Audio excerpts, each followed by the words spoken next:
Welcome back dear students.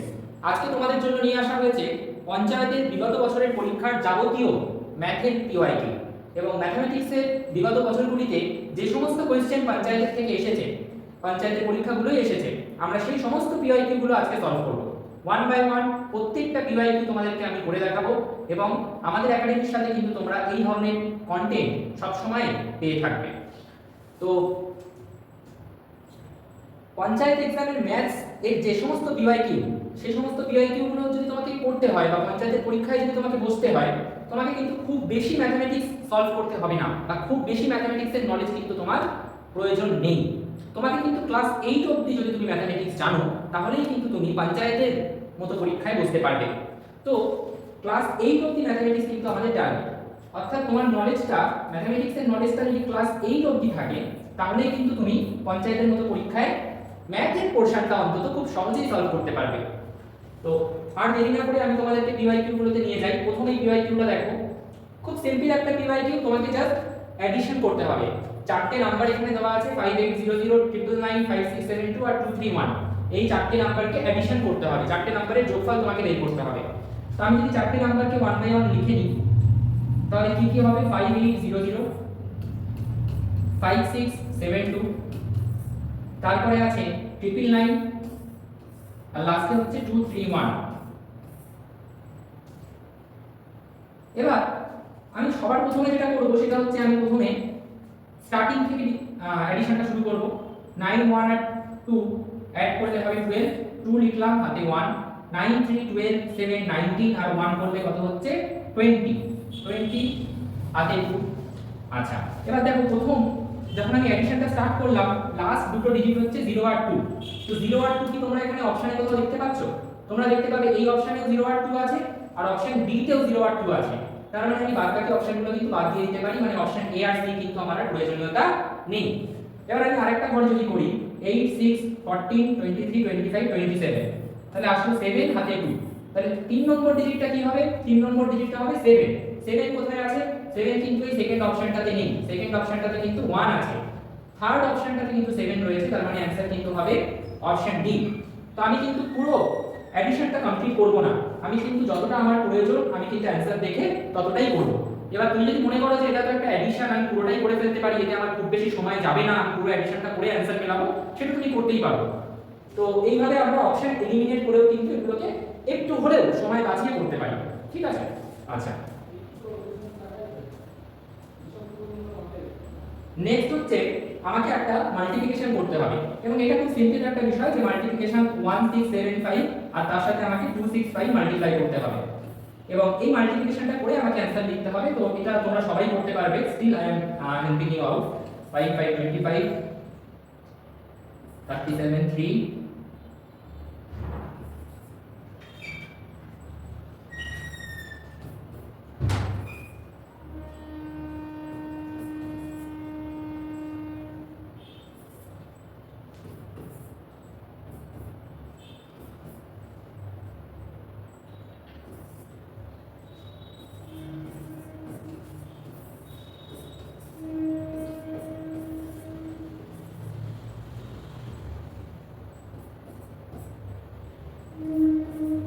এর অ্যানসারটা আমরা কি পেলাম? 443875, এটা হচ্ছে অপশন বি। এগুলো খুব সিম্পল মাল্টিপ্লিকেশন, তুমি খুব সিম্পলি এগুলোকে সলভ করে অ্যানসার বসিয়ে দিতে পারো। সেগুলো যেমন আলাদা করে সেরকম কিছু বোঝানোর নেই বা সেরকম কিছু বলার নেই। নেক্সট এর পরের অঙ্কটা দেখো, পরের অঙ্কটায় বলা হচ্ছে কিছু টাকা ব্যাংকে সরল সুদে রাখা হলো, যা 4 বছরের সুদ আসলে 1240 টাকা হলো এবং 10 বছরের সুদে আসলে 1600 টাকা হলো। আমাকে আসলটা বের করতে হবে। তো 4 বছরে সুদ আসলে কত টাকা হচ্ছে? 4 বছরের সুদ আসলে হচ্ছে 1240 এবং 10 বছরের সুদ আসলে কত টাকা হয়েছে?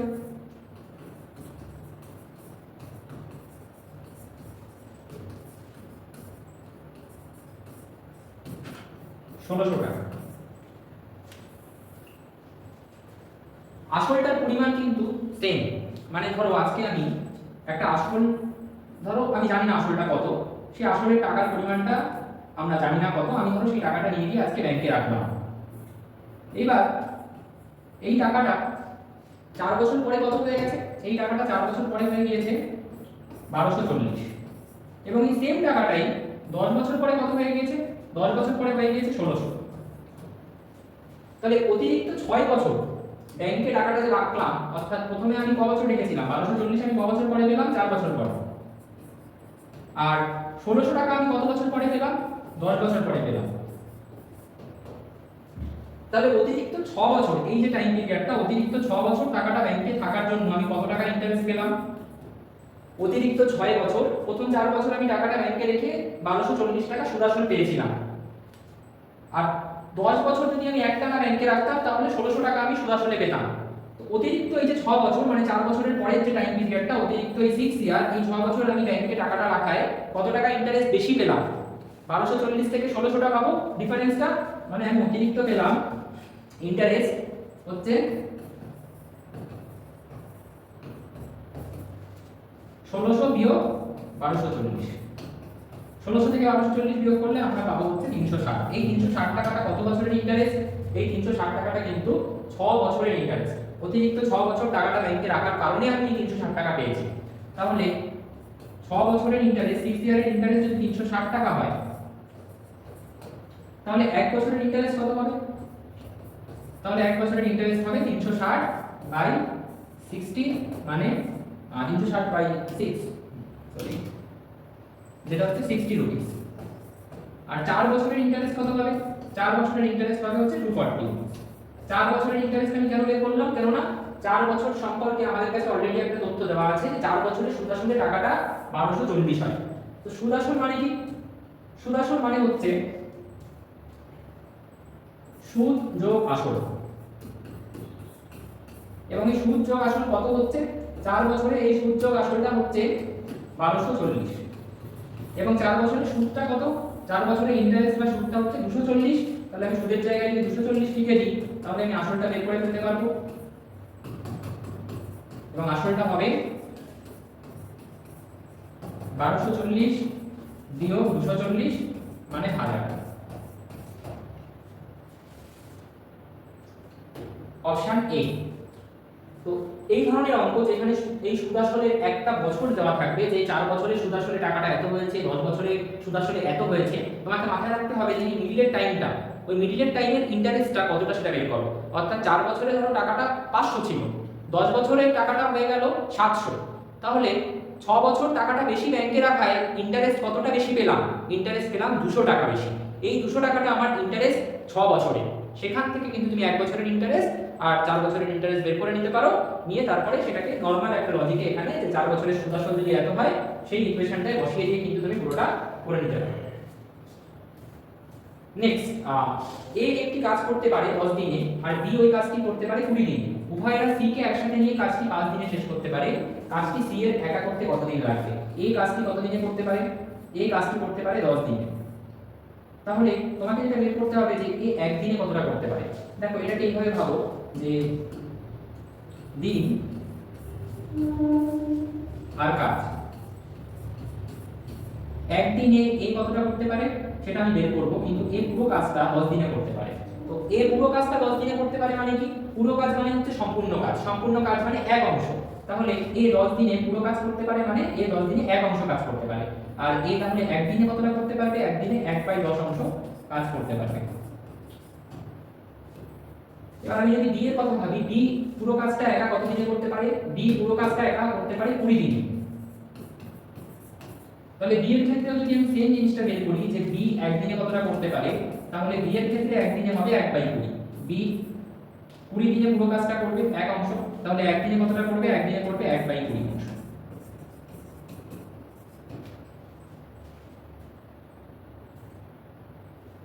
এবার এ আর বি যদি এক হয়ে যায়, একসাথে যদি কাজটা করে, এ আর বি যদি একসাথে কাজটা করে, তাহলে একদিনে কতটা করতে পারবে? এ আর বি একদিনে কতটা কাজ করতে পারবে? তার জন্য এ একদিনে কতটা করে সেটাকে, আর বি একদিনে করে কতটা করে সেটাকে যোগ করে দাও। তাহলে এ একদিনে করে 1/10 আর বি একদিনে করে 1/20, দুটোকে যোগ করলে আমরা পাবো হচ্ছে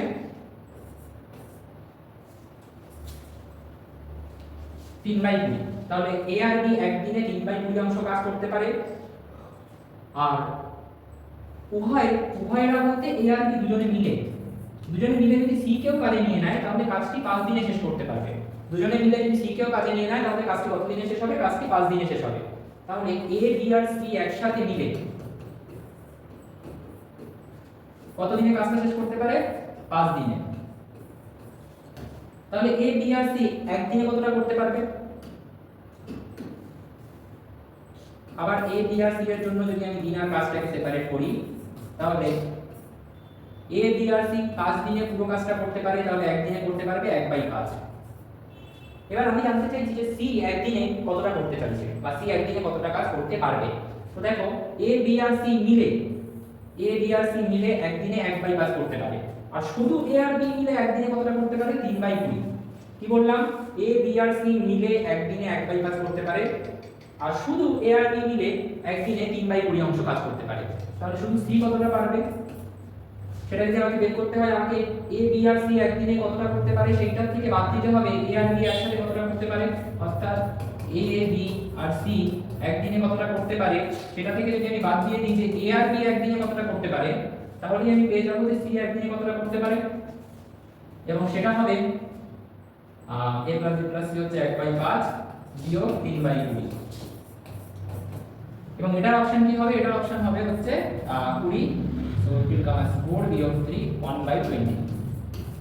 এখানে কিন্তু তোমার উত্তর বেরিয়ে গেছে। এখানে তুমি কি জানতে পারলে? এখানে তুমি জানতে পারলে যে সি একদিনে কতটা করতে পারে, সি একদিনে কতটা কাজ করতে পারে, সি একদিনে 1/20 অংশ কাজ করতে পারে, সি একদিনে 1/20 অংশ কাজ করতে পারে। এবার এইখানে এই জিনিসটা খুব ইম্পর্টেন্ট। দেখো ধরো আমি সি এর কথা বলছি, সি একদিনে যদি 1/20 অংশ কাজ করতে পারে তাহলে ও পুরো কাজটা করতে কতদিন লাগবে? ও পুরো কাজটা করতে লাগবে, এটাকে উল্টে দাও, মানে 20/1 দিন, মানে 20। অর্থাৎ একজন একদিনে কতটা কাজ করতে পারছে সেটাকে যদি আমি উল্টে দিই তাহলে আমি পেয়ে যাব যে সে পুরো কাজটা কত দিনে শেষ করবে। আরেকটা एग्जांपल দিচ্ছি, ধরো বি, বি একদিনে 1/5 অংশ কাজ করে, বি একদিনে 1/5 অংশ কাজ করে, এটা বোঝানোর জন্য বলছি। তাহলে বি এর পুরো কাজটা শেষ করতে কতদিন লাগবে? বি এর পুরো কাজটা শেষ করতে 5 দিন লাগবে। তো ঠিক সেই লজিকে এটাকে আরো ভেঙে করা যায়, বাট আমি সেটা সেই কমপ্লেক্সিটিতে এই মুহূর্তে যাচ্ছি না। আমার বক্তব্য এই মুহূর্তে যে সি পুরো কাজটা, সি 1/20 অংশ করে একদিনে, 1/20 অংশ করে একদিনে, একদিনে সি 1/20 অংশ করে, তাহলে পুরো কাজটা করতে সি এর ঠিক উল্টোটা, মানে 20/1 মানে 20 দিন লাগবে। তো এটার অপশন হচ্ছে অ্যানসার অপশন সি 20 দিন। আচ্ছা, 4 অঙ্কের একটি সংখ্যা A381 যদি হয় 11 দ্বারা বিভাজ্য তবে a এর মান কত? আচ্ছা, 4 অঙ্কের একটি সংখ্যা কি বলা আছে? 4 অঙ্কের একটি সংখ্যা বলা আছে A381, এবং বলা হচ্ছে যে সংখ্যাটা 11 দ্বারা বিভাজ্য, সংখ্যাটা 11 দ্বারা বিভাজ্য a এর মান কত হবে?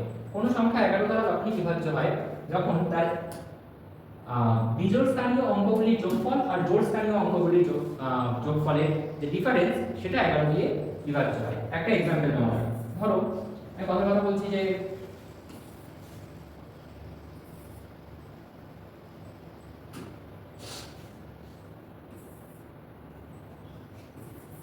2992, এই সংখ্যাটি বিজোড় স্থানীয় অঙ্ক কোনগুলো? বিজোড় স্থানীয় অঙ্ক মানে এই সংখ্যাটাকে যদি তুমি একদিন ভেঙে দেখো তাহলে এই সংখ্যাটা হচ্ছে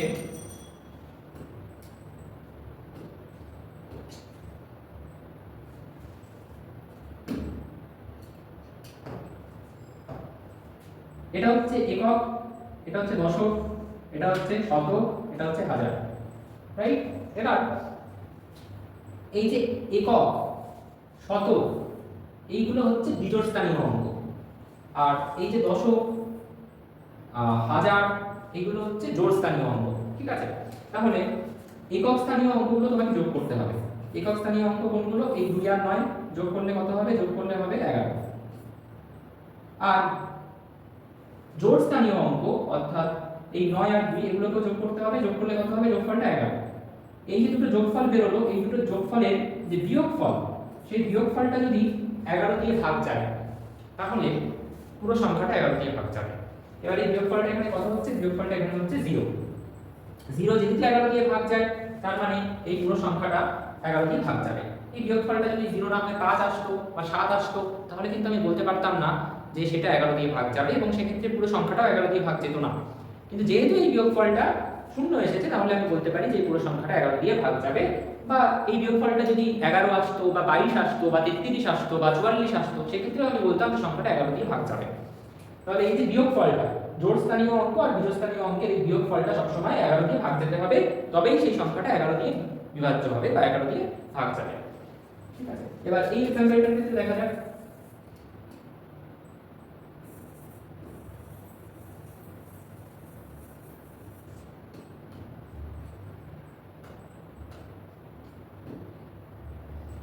দেখো এর একক স্থানীয় অঙ্কগুলো কি, একক স্থানীয় আর শতক স্থানীয় অঙ্কগুলো কি, মানে বিজোড় স্থানীয় অঙ্ক কি কি আছে এটাতে?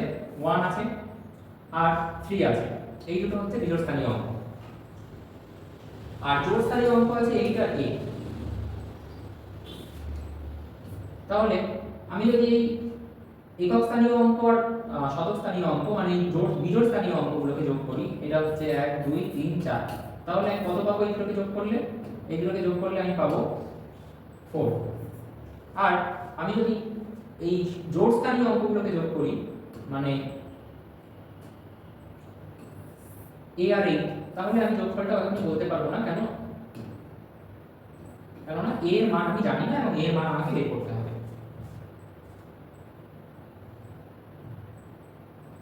এবার তোমরা ভাবো a এর মান যাই হোক,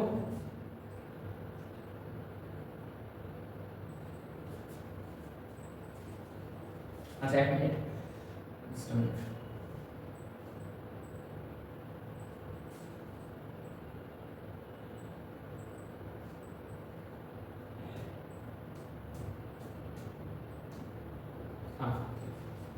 দেখো এর মান যাই হোক, আমি যে সংখ্যাটাকে লিখি, সংখ্যাটা হচ্ছে a381।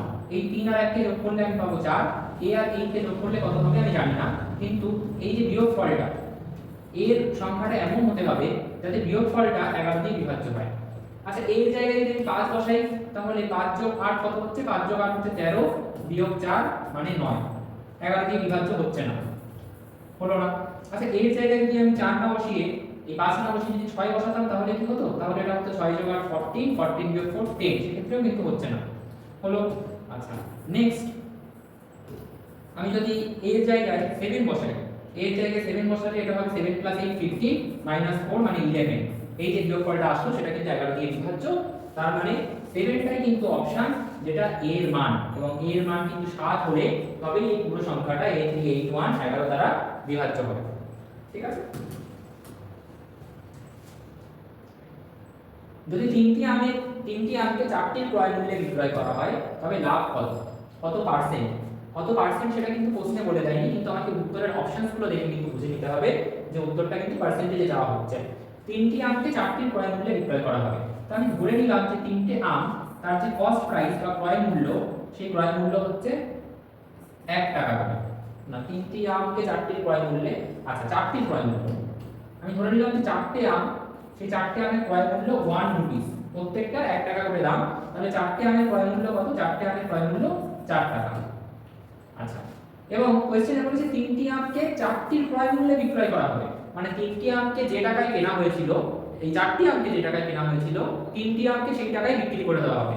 তাহলে সেই দিক থেকে দাঁড়িয়ে আমি এখানে বললাম যে 4টে ম্যাঙ্গো, তার ক্রয় মূল্য কত? তার ক্রয় মূল্য আমি বললাম 4 টাকা। তাহলে তিনটে আমের বিক্রয় মূল্য কত হবে? তিনটি আমকেও তো সেই দামেই বিক্রি করে দেওয়া হয়েছে যেই দামে 4টে আমকে কেনা হয়েছিল, তাহলে তিনটি আমের বিক্রয় মূল্য SP of 3 mangoes, সেটা কিন্তু ইকুয়াল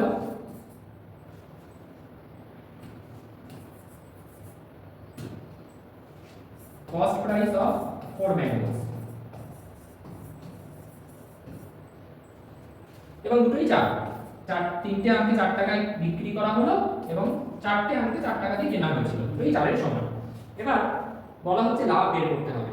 আচ্ছা লাভ বের করতে গেলে আমি যেটা এখানে করতে চাইছি সেটা হচ্ছে যে আমি দুটোকেই একই ইউনিটে নিয়ে আসতে চাইছি, অর্থাৎ দুটোকেই আমি 4টে রেসপেক্টে নিয়ে আসতে চাইছি, অর্থাৎ 4টে আমের আমি ক্রয় মূল্য দেখতে চাইছি কত, 4টে আমের ক্রয় মূল্য, আর 4টে আমের আমি বিক্রয় মূল্য দেখতে চাইছি যে বিক্রয় মূল্য কত। তো যখন আমি 4টে আমের কথা বলছি, 4টে আমের বিক্রয় মূল্য কত তোমরা এখানে দেখতেই পাচ্ছ, 4টে আমের বিক্রয় মূল্য কিন্তু নেই, এখানে আছে 3টে আমের বিক্রয় মূল্য। কটা আমের বিক্রয় মূল্য? 3টে আমের বিক্রয় মূল্য, আর সেটা হচ্ছে 4। কিন্তু আমার দরকার 4টে আমের বিক্রয় মূল্য, সেটা আমি বের করব।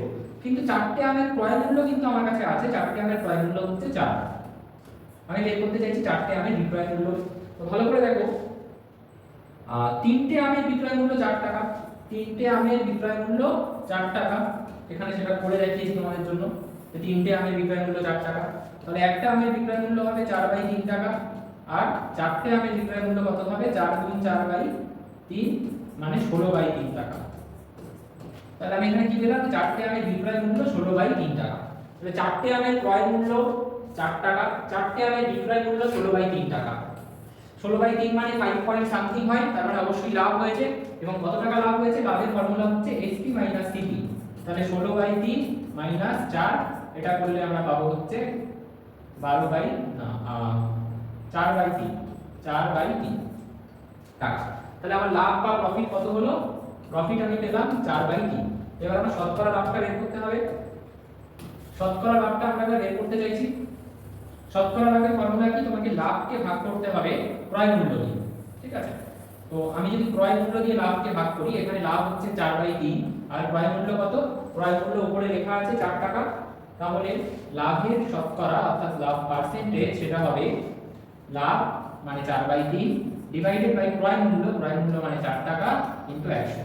এটাকে উল্টে দাও, এটা হবে 4/3 গুণ 1/4 গুণ 100, মানে 4 4 100/3, 100/3 মানে 33 পূর্ণ 1/3%। Option D. তো এইভাবে আমরা এই কোশ্চেনটাকে সলভ করতে পারি প্রফিট এন্ড লসের। খুব একটা ডিফিকাল্ট কোশ্চেন না, কিন্তু যেহেতু আমি কনসেপচুয়ালি ভেঙে পুরোটা বললাম, তো এটা কিন্তু করতে একটু হলেও সময় লাগবে। কিন্তু তোমরা কনসেপ্টটা বুঝে গেলে কিন্তু খুব কম সময়ের মধ্যে এটা পুরোটা করতে পারবে।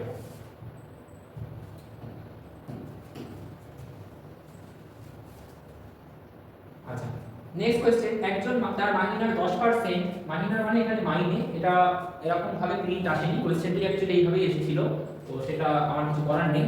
মাইনের 10% মানে স্যালারির 10% জমা করার পর অবশিষ্ট টাকার 4% বাড়ি ভাড়া দিলেন। তার মাইনা মানে স্যালারি 5,000 টাকা হলে কত টাকা তিনি বাড়ি ভাড়া দিলেন? আচ্ছা, 5,000 টাকার মধ্যে তিনি 10% ব্যাংকে জমা করলেন। তো 10% তিনি ব্যাংকে জমা করলেন, কত টাকার? 5,000 টাকা। তার মানে কত টাকা ব্যাংকে জমা করলেন? ব্যাংকে জমা করলেন 5,000 ইনটু 10%, 10% মানে 10/100 মানে 500 টাকা। এই 500 টাকা তিনি ব্যাংকে জমা করলেন। তাহলে তার কাছে এখন কত টাকা থাকলো? অবশিষ্ট টাকার পরিমাণ কত? তার অবশিষ্ট টাকার পরিমাণ হচ্ছে ছিল 5,000, 500 টাকা ব্যাংকে চলে গেল, তাহলে অবশিষ্ট টাকার পরিমাণ কত পড়ে থাকে? 4,500। এবার এই 4,500 টাকার 4% তিনি বাড়ি ভাড়া দিলেন। অবশিষ্ট টাকার 4% তিনি কি করলেন? বাড়ি ভাড়া দিলেন। তাহলে বাড়ি ভাড়া কতটা দিবেন? বাড়ি ভাড়াটা হচ্ছে অবশিষ্ট টাকার 4%, মানে অবশিষ্ট টাকা কত? 4,500, তার 4%, এর মানে গুণ, গুণ দিয়ে 4% লিখে দিতে পারো। 4% মানে 4/100, 0 0 কেটে গেল, 180 টাকা তিনি বাড়ি ভাড়া দিলেন। Option C. খুব সিম্পল একটা অঙ্ক, পার্সেন্টেজের বেসিক কনসেপ্ট কাজে লাগালে কিন্তু এই ধরনের অঙ্ক আমরা খুব সহজেই সমাধান করে ফেলতে পারবো। একটি প্রশ্নপত্রে 100টি 2 নম্বরের প্রশ্ন আছে এবং প্রতিটি সঠিক উত্তরের জন্য 2 নাম্বার দেওয়া হবে, ভুল উত্তরের জন্য 1 নাম্বার কাটা হবে। একজন ছাত্র সবকটি প্রশ্নের উত্তর করে 80 নাম্বার পেল। প্রশ্নপত্রে সঠিক কটি সে সঠিক উত্তর করেছিল? তো প্রশ্নপত্রে 100টি 2 নম্বরের প্রশ্ন আছে এবং সঠিক উত্তরের জন্য 2 নাম্বার পাবে, আর ভুল উত্তরের জন্য 1 নাম্বার কাটা যাবে। ও পেল কত? 80। এবার আমি তো জানি না ও কটা ঠিক উত্তর করেছিল আর কটা ভুল উত্তর করেছিল, তো আমি ধরে নিলাম যে ও x সংখ্যক সঠিক উত্তর করেছিল, এবং x সংখ্যক সঠিক উত্তরের জন্য প্রত্যেকটার জন্য কত করে নাম্বার পাবে? 2 করে পাবে। তাহলে 2 * x হচ্ছে ওর যে নাম্বারটা ও পেল, এবং তারপরে ওর নাম্বার কাটা যাবে, 1 নাম্বার করে কাটা যাবে, মানে 1 নাম্বার করে মাইনাস হবে। এবার 1 নাম্বার করে মাইনাস কতগুলো প্রশ্নের জন্য হবে? তোমরা যদি ভালো করে ভাবো, আমি x ধরেছি কি? x ধরেছি ওর সঠিক উত্তরের সংখ্যা, সঠিক উত্তরের সংখ্যা। তাহলে টোটাল প্রশ্ন তো 200, তাহলে ভুল উত্তরের সংখ্যা কটা? 200টাই ও অ্যাটেন্ড করেছে, 200টার মধ্যে ধরে নিলাম ধরো 120টা ঠিক করেছে, তাহলে ভুল কটা করেছে? 80টা। যদি তাহলে 200টার মধ্যে আমি ধরে নিই x সংখ্যক প্রশ্ন ও ঠিক করেছে, তাহলে ভুল কটা করেছে? 200 বিয়োগ x টা, তাহলে ভুল হচ্ছে ওর 200 বিয়োগ x। আচ্ছা 200 না, 100টি প্রশ্নের কথা বলা আছে, ঠিক আছে, তাহলে মূল উত্তর সংখ্যা হবে 100 বিয়োগ x, ঠিক আছে। এবার এই 100 বিয়োগ x প্রত্যেকটার জন্য কত করে নাম্বার কেটে যাবে, 1 নাম্বার করে কেটে যাবে। তাহলে এই প্রশ্নগুলোর সাথে আমি 1 গুণ করব এবং এই পুরোটাকে আমি কি করব, এই নাম্বারটা তো পেলো আর এর পরের পোরশনটার নাম্বারটা ওর মাইনাস হবে, 1 নাম্বার করে মাইনাস হতে থাকবে এই কটা কোশ্চেনের জন্য। তাহলে এটাকে তাই মাইনাস করব 100 বিয়োগ x ইনটু 1, এই নাম্বারটা ওর চলে গেল। এবার এটাকে যদি তুমি সিম্পলিফাই করো, এটা হবে 2x 100 x equals to 180, এটাকে কাটলে হবে 3x equals to 180, x এর ভ্যালু হবে 60। আর x আমি কি করেছিলাম, x হচ্ছে সঠিক উত্তরের সংখ্যা, যে কতগুলো সঠিক হয়েছিল সেটাই জানতে চেয়েছে প্রশ্নে, কত প্রশ্ন উত্তর সঠিক করেছিল, অপশন বি অ্যানসার 60, ঠিক আছে। খুব সিম্পল কনসেপ্ট এটা। নেক্সট,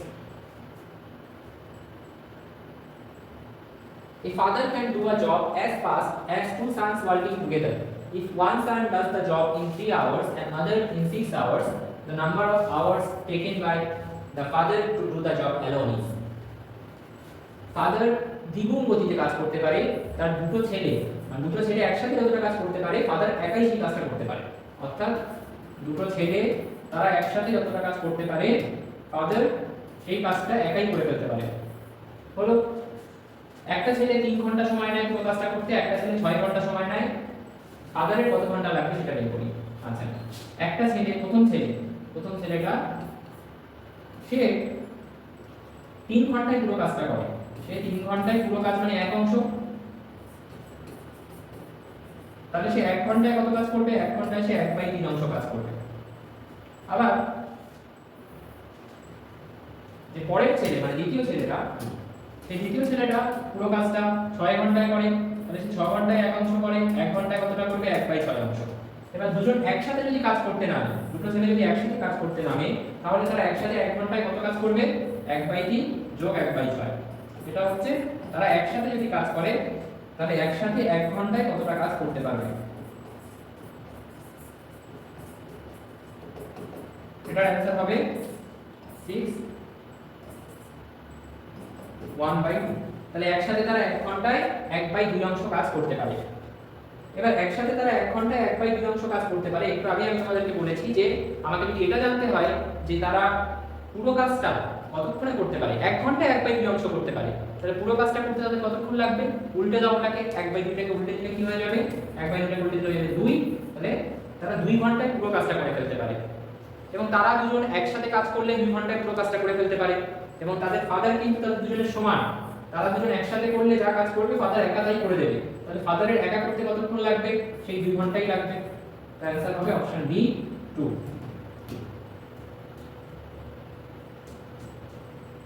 আচ্ছা, every angle of a regular hexagon,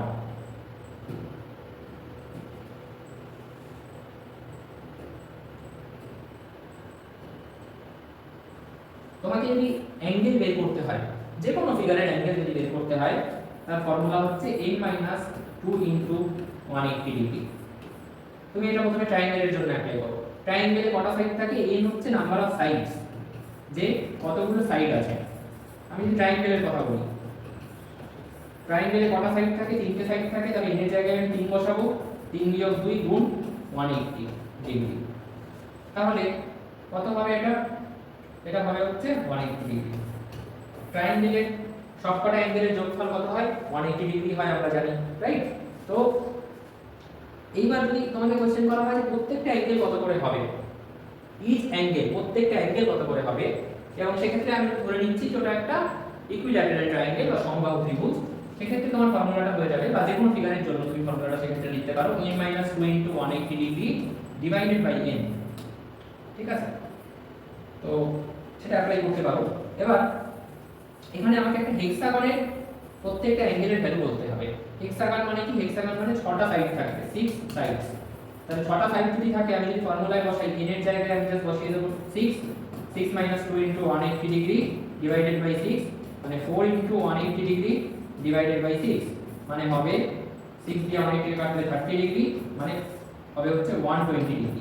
120 degree, option B.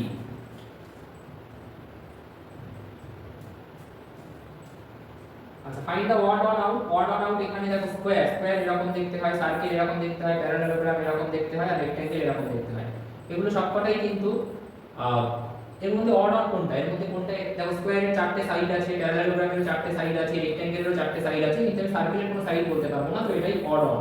এটা একটা অড মানে যেটা বাদবাকিগুলোর সাথে ম্যাচ করছে না, যেটা বাদবাকিগুলোর থেকে আলাদা, তো সেটা কিন্তু এখানে circle. In a school there are 1000 students, 40% of them are girls. Monthly fee of each boy is 400 and fee of each girl is 25% less than that of a boy. The sum of fees of boy and girls is.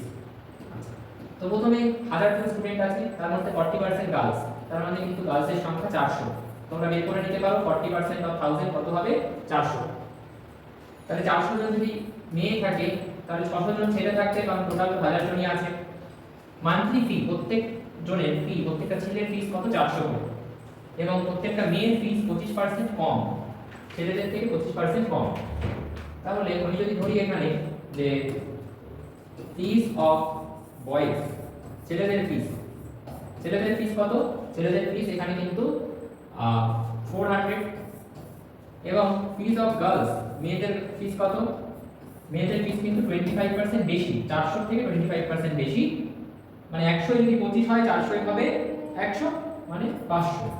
এটা তোমরা করে নিতে পারো। এটাকে আমি কিভাবে বের করলাম, 400 তার সাথে যোগ করলাম 25% বেশি বলছে, কিসের 25%, ছেলেদের ফিসে 25% বেশি, তাহলে 25% আর 400 কে যোগ করলাম 400 সাথে।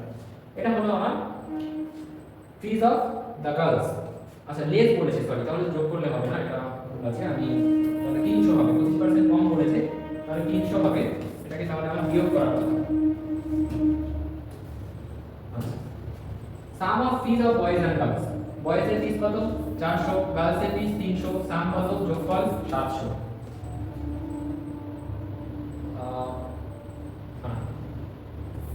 এবার কতজন স্টুডেন্ট টোটাল আছে আমার কাছে, টোটাল স্টুডেন্টের সংখ্যা আছে। আচ্ছা এটাকে আরেকটু বের করতে হবে, এত তাড়াতাড়ি যোগটা করে দেওয়া যাবে না। ছেলে আর মেয়ের ফিসের যোগফলটা আমাকে বের করতে হবে। ছেলে কতজন আছে, ছেলে আছে হচ্ছে 600 জন, প্রত্যেকের ফিস কত, 400 করে, তাহলে টোটাল কত টাকা আসছে ছেলেদের তরফ থেকে, টোটাল আসছে 24 দুটো শূন্য মানে 2,40,000। আর মেয়েদের তরফ থেকে আমি টোটাল ফিস কত পাচ্ছি, মেয়েদের তরফ থেকে আমি টোটাল ফিস পাচ্ছি 300 ইনটু টোটাল মেয়ে কটা আছে, মেয়ে আছে হচ্ছে, আচ্ছা মেয়েই তো 400 ছিল আর বয়স 600, হ্যাঁ 400, তাহলে এটা হবে 1,20,000। তাহলে টোটাল ফিস কত পাচ্ছি ছেলেদের আর মেয়েদের থেকে, এই দুটোকে যোগ করো, এটা হবে 3,60,000, মানে অপশন ডি।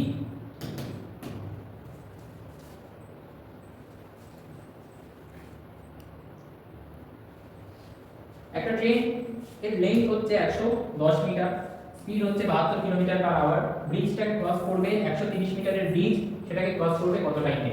দেখো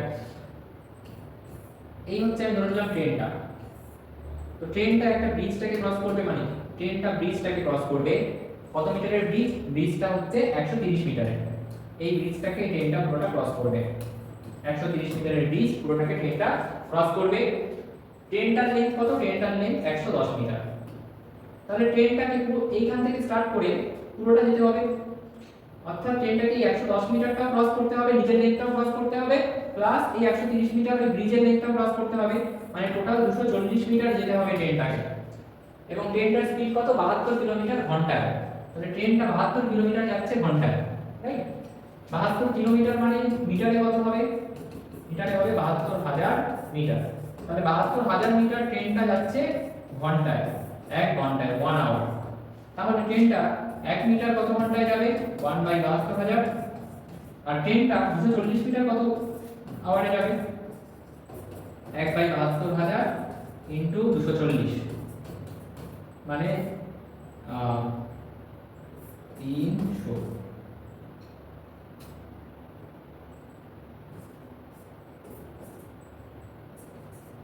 মানে 2/25। তাহলে ট্রেনটা 2/25 আওয়ার মানে ঘন্টায় এই ডিসটেন্সটা অতিক্রম করছে বা ডিসটেন্সটা কভার করছে। আমি ক্যালকুলেশনটা আশা করি ঠিক করেছি, শূন্য কেটে দিলাম,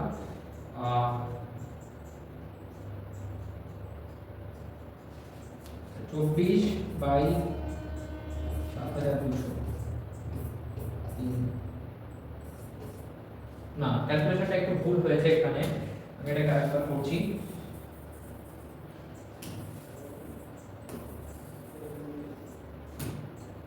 তাহলে 1 গুণ 240 বাই 72,000, একটা শূন্যকে যদি কেটে দিই, 24 কে যদি কাটি 3 দিয়ে 300, তাহলে 1/300 ঘন্টায় কিন্তু ট্রেনটা 240 মিটার যাচ্ছে। 1/300 ঘন্টায় ট্রেনটা 240 মিটার অতিক্রম করে ফেলছে। কিন্তু এই টাইমগুলোর মধ্যে, এই অপশনগুলোর মধ্যে কোনোটাই কিন্তু ঘন্টায় দেওয়া নেই, সবকিছু কিন্তু সেকেন্ডে দেওয়া আছে। তাহলে আমাকে 1/300 ঘন্টাটাকে সেকেন্ডে নিয়ে যেতে হবে। ঘন্টাকে মিনিটে নিয়ে যেতে গেলে কত দিয়ে গুণ করতে হয়? ঘন্টাকে মিনিটে নিয়ে যেতে গেলে 60 দিয়ে গুণ করতে হয়। আর যদি মিনিটকে সেকেন্ডে নিয়ে যেতে হয়, আবার 60 দিয়ে গুণ করতে হয়। বা তোমরা এটা মনে রাখতে পারো যে ঘন্টা থেকে সেকেন্ডে যেতে গেলে 3600 দিয়ে গুণ করতে হবে। তাহলে 00 কেটে দাও, কত হচ্ছে 36/3 মানে 12 সেকেন্ড। 12 সেকেন্ডে কিন্তু ট্রেনটা 240 মিটার মানে নিজের লেন্থটাও অতিক্রম করে ফেলছে, প্লাস এই ব্রিজটার লেন্থটাও অতিক্রম করে ফেলছে। বোঝা গেল? সবাই বুঝতে পেরেছো? খুব সহজভাবে কিন্তু আমরা এটা করতে পারি এইভাবে। ওকে, নেক্সট হচ্ছে h/b দেওয়া আছে। h/b মানে a/b কত দেওয়া আছে? 2/3। আর b/c দেওয়া আছে, মানে b/c দেওয়া আছে কত? 6/7, মানে 6:7। আমাকে বের করতে হবে h/c। আচ্ছা, আমি যদি দুটোকে গুণ করে দিই, তাহলে এটা হয়ে যাবে a/b * b/c সমান সমান 2/3 * 6/7। b কেটে গেলে a/c কত হচ্ছে দেখো, 3 দিয়ে 6 কে কাটলাম 2, 4/7 মানে 4:7, মানে অপশন ডি।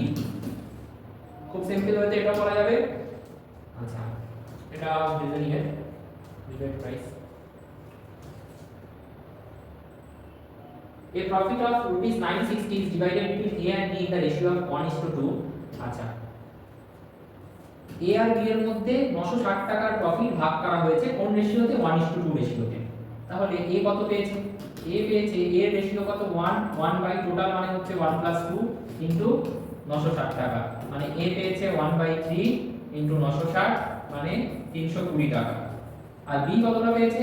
B এর রেশিও কত? 2, তাহলে 2 বাই টোটাল মানে 1 + 2 3 ইনটু 960 টাকা, মানে 2/3 ইনটু 960 মানে হচ্ছে 640 টাকা পেয়েছে B। Difference of there profit, দুজনের প্রফিটের ডিফারেন্স কত? একজন পেয়েছে প্রফিট 320 টাকা, আর একজন 640 টাকা। ডিফারেন্স কত? 320 টাকার ডিফারেন্স। 640 থেকে 320 বিয়োগ করো, 320 হবে आंसर, তো 320 এর ডিফারেন্স।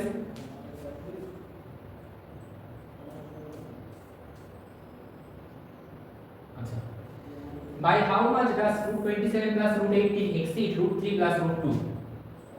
আমি যদি তোমাকে জিজ্ঞেস করি যে how much, by how much 6 exceeds 4, তো তুমি বলবে যে তাহলে 6 আর 4 এর বিয়োগ করে দিন, 2 হবে উত্তর। বাই 2 6 exceeds 4, 6 আর 4 এর 6 4 কে কত বেশিতে অতিক্রম করে, বা 6 আর 4 এর অতিক্রম মানে বিষয়টার কি ডিফারেন্স জানতে চাওয়া হচ্ছে। তো যদি বলা হতো বাই হাউ মাচ 6 exceed 4, তাহলে তোমার অ্যানসার হতো 2, এবং সেই 2টা তুমি এইভাবে বের করতে, রাইট? এবার সেই সেম জিনিসটা এখানে অন্যভাবে বলা হয়েছে, তাহলে আমি এই দুটোর ডিফারেন্স বের করতে হবে।